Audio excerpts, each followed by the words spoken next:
So, like I was saying, based off of what information was provided in the case study, I do have a lot of questions still. All of these questions listed here. I wish that there was more information, specifically about the place that this happened, what laws were being broken. Based off those laws, what happens to the money? Is there anything that, as a principal, you can do to ensure that that fundraising money is still being used to support your supplementary curriculum programs for the following year so that you don't lose staff, you don't lose opportunities? Would all of that additional information be nice? Yes, it would be.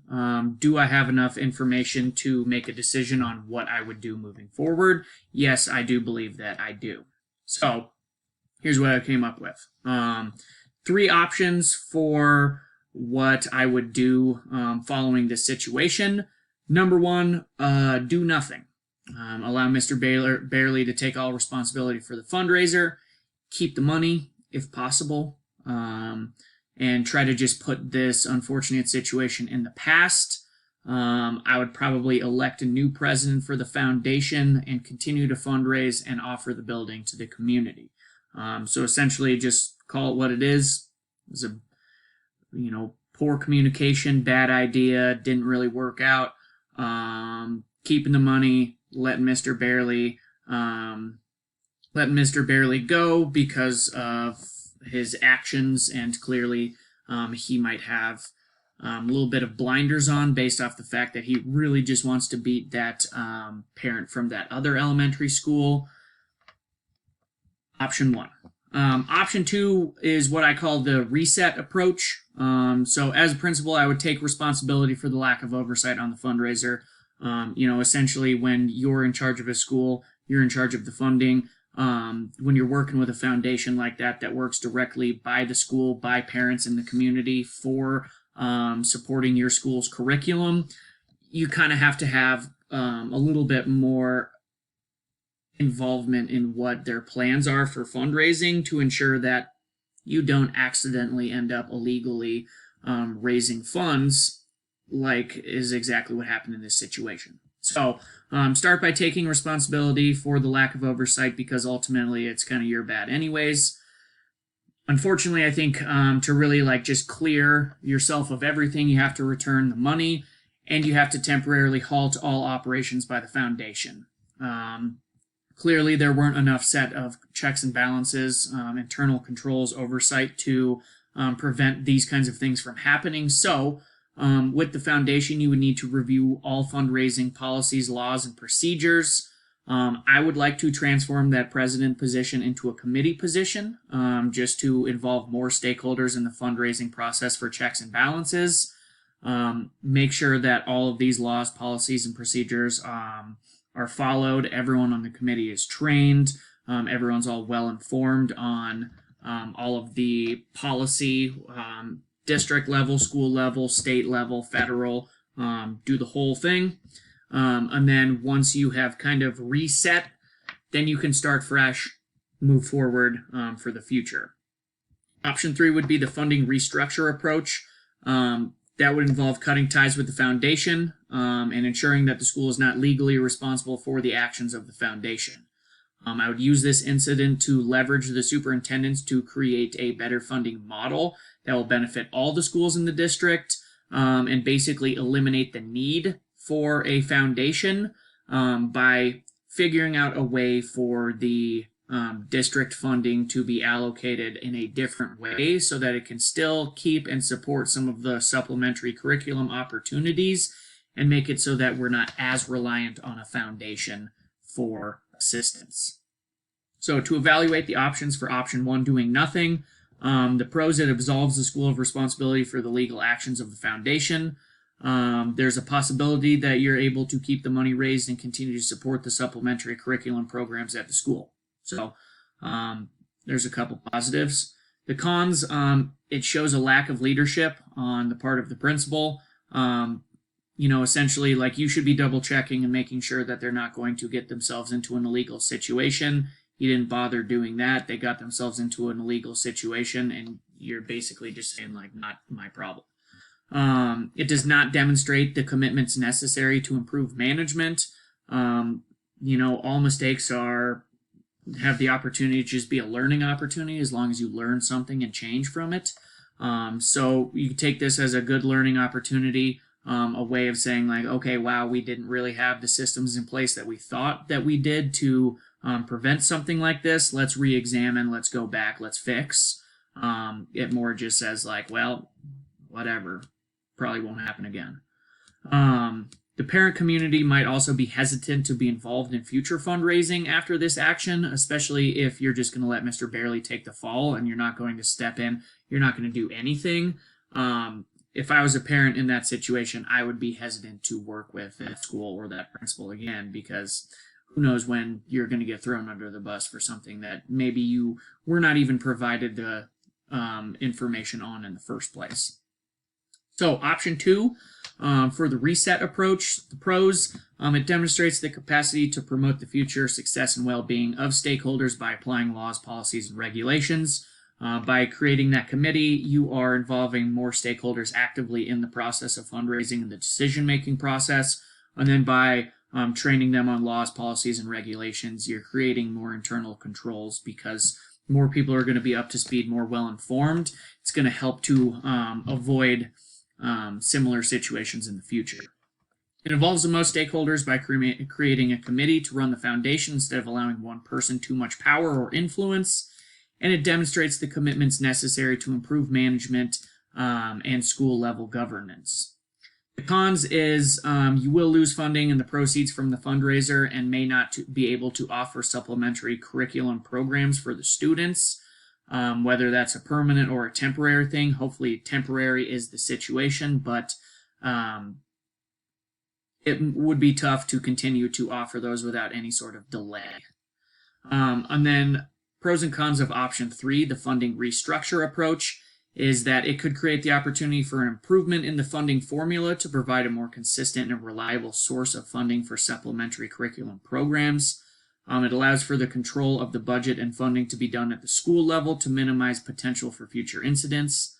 But the cons is it does not support the current and future success of students and adults by temporarily reducing those funding for supplementary curriculum classes and endangers the jobs of those educators who work in those classrooms. So you're also kind of taking some of the key stakeholders out of the equation by basically just saying it's too much work to involve parents and community and everything to support the improvement of our school. So we're just not going to improve our school. We're going to hope that the superintendent can figure out a way to improve it based off the money he already has.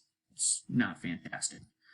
So when considering those options for my final decision, I decided to do a combination of option 2 and 3, mostly option 2 with that small piece of option 3, which I'll explain in just a second. So I would take full responsibility as a principal for the lack of oversight on the fundraiser.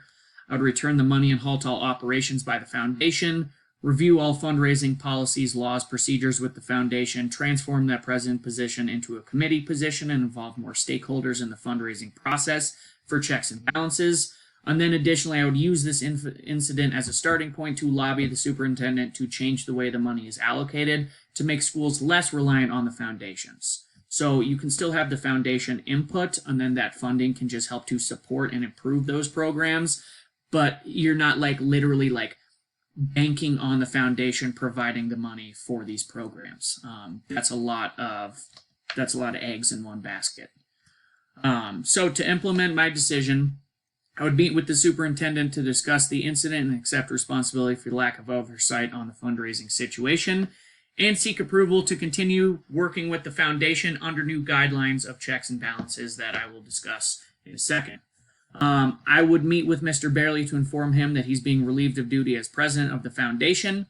I would also meet with the rest of the foundation and inform them that I would like to create a leadership committee to take over comprehensive oversight of fundraising in place of having an individual president.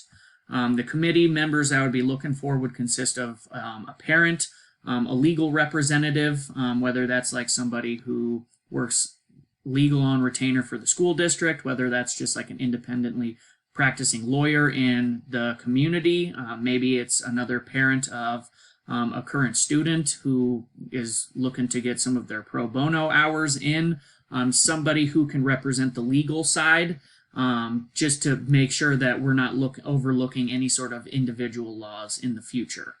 I would like a member of the site curriculum committee to be on it, a district or school-based bookkeeper, again, to be able to offer more guidance into that monetary piece, and then a teacher from the supplementary curriculum programs, either an art, foreign language, or music teacher as their stakeholders as well.